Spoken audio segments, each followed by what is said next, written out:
Heaven Tunes। गांव की सुबह हमेशा की तरह शांत और सुहावनी थी। खेतों में हल चल रहे थे, कुएं पर औरतें पानी भर रही थीं और चौपाल पर कुछ बुजुर्ग हुक्का गुड़गुड़ा रहे थे। इसी गांव में दो ऐसे मित्र रहते थे जिनकी दोस्ती की मिसाल दूर दूर तक दी जाती थी। जुम्मन शेख और अलगू चौधरी। बचपन से दोनों साथ खेलते, साथ पढ़ते और हर काम में एक दूसरे का हाथ बंटाते थे। एक दिन दोनों खेत से लौटते हुए बातें कर रहे थे। जुम्मन भाई, हमारी दोस्ती तो बड़ी निराली है। लोग कहते हैं ऐसी दोस्ती भाग्य से मिलती है। अलगू, जब तक हम जिंदा हैं, ये दोस्ती कोई नहीं तोड़ सकता। दोनों ठहाका लगाते हुए घर की ओर बढ़ गए। उन्हें क्या पता था कि समय उनकी दोस्ती की परीक्षा लेने वाला है। जुम्मन की एक बूढ़ी खाला थी। उनका कोई सहारा नहीं था। उनके पास थोड़ी सी जमीन थी जिससे उनका गुजारा होता था। उम्र बढ़ने के साथ उनकी ताकत कम हो गई थी। एक शाम जुम्मन उनके पास बैठा और मीठे स्वर में बोला। खाला, आप अकेली हैं। जमीन मेरे नाम कर दीजिए। मैं आपकी सेवा करूंगा। आपको किसी बात की चिंता नहीं करनी पड़ेगी। बेटा, क्या तुम सचमुच मेरा ध्यान रखोगे? बुढ़ापा बड़ा कठिन होता है। आप तो मेरी माँ के समान हैं। क्या मैं आपका ख्याल नहीं रखूंगा? खाला ने विश्वास कर लिया। कुछ दिनों बाद उन्होंने अपनी सारी जमीन जुम्मन के नाम लिख दी। शुरुआत में सब कुछ ठीक रहा। जुम्मन और उसकी पत्नी खाला का आदर करते। उन्हें समय पर खाना मिलता, सम्मान मिलता। पर जैसे ही कागजी कार्यवाही पूरी हुई, व्यवहार बदलने लगा। एक दिन रसोई में कब तक इनका बोझ उठाए? हर समय कुछ ना कुछ चाहिए। खाला चुपचाप सुनती रहीं। धीरे धीरे उन्हें सूखी रोटी और ताने मिलने लगे। आखिर एक दिन उन्होंने जुम्मन से कहा।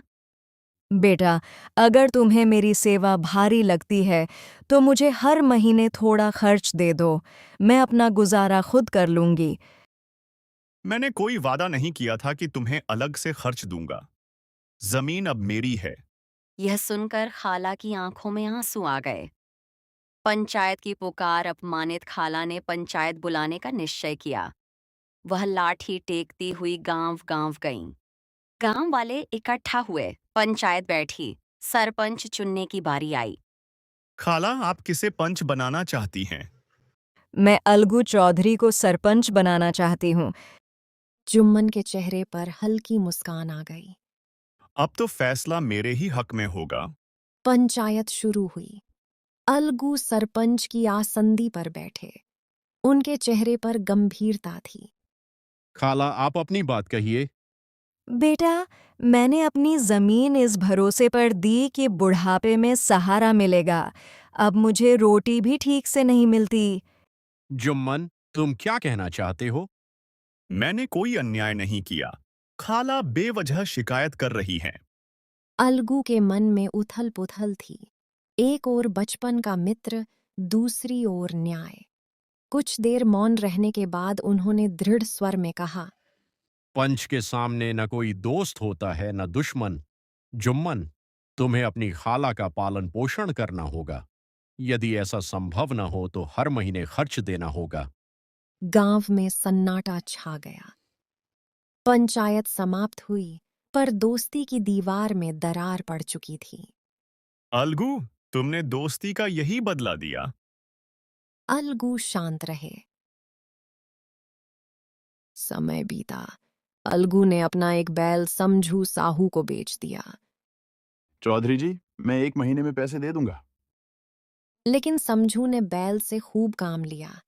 उसे ठीक से चारा पानी नहीं दिया। कमजोर होकर बैल मर गया। हाँ समझू, अब पैसे दे दो। बैल तो मर गया, मैं पैसे क्यों दूं? विवाद बढ़ा और फिर पंचायत बैठी। इस बार सरपंच चुना गया, जुम्मन शेख। अलगू के मन में भय था। आज जुम्मन बदला जरूर लेगा। पंचायत शुरू हुई। दोनों पक्ष अपनी बात कहें। मैंने स्वस्थ बैल बेचा था। समझू ने लापरवाही की। मैंने कोई गलती नहीं की। जुम्मन चुपचाप सब सुनते रहे। उनके मन में पुरानी चोटें थीं, पर सरपंच की आसंदी पर बैठते ही उन्हें लगा जैसे कोई भीतर से कह रहा हो, न्याय करो। कुछ देर विचार के बाद जुम्मन दृढ़ आवाज में, समझू साहू, तुम्हारी लापरवाही से बैल मरा है। तुम्हें अलगू चौधरी को पूरी कीमत देनी होगी। गांव में फिर सन्नाटा छा गया। अलगू की आंखें नम हो गईं। जुम्मन, आज तुमने सच्चा न्याय किया। अलगू, उस दिन मैं तुमसे नाराज था, पर आज समझ गया। पंच के पद पर बैठकर इंसान नहीं, भगवान बोलते हैं। गांव वालों ने एक स्वर में कहा। सच है, पंच परमेश्वर होता है। उस दिन के बाद जुम्मन और अलगू की दोस्ती पहले से भी मजबूत हो गई।